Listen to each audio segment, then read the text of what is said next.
Here we have another problem given x squared plus y squared equal to 20 and x times y equal -6, and the teacher do not know x minus y equal to how many.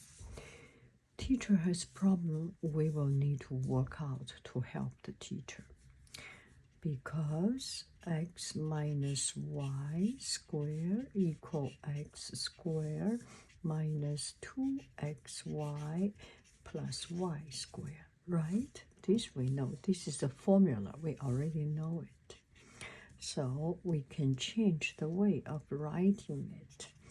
X squared plus y squared minus 2xy. Did I change anything? I didn't. I did not change a single thing. I just changed the way how it is written. Positive x, positive x squared, positive y squared. I got you. Negative 2xy, negative 2xy. Nothing left. Perfect. Now we will add in the number x squared plus y squared equal to 20. Add in the number x times y is -6, so -2 times xy times -6. So equal 20 plus negative become positive. 2 times 6 is 12.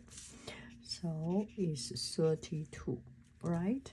We want to know the square root. 32 we can dismantle into 4 square times root 2 square, right? Root 2 square is square root of 2 square is 2.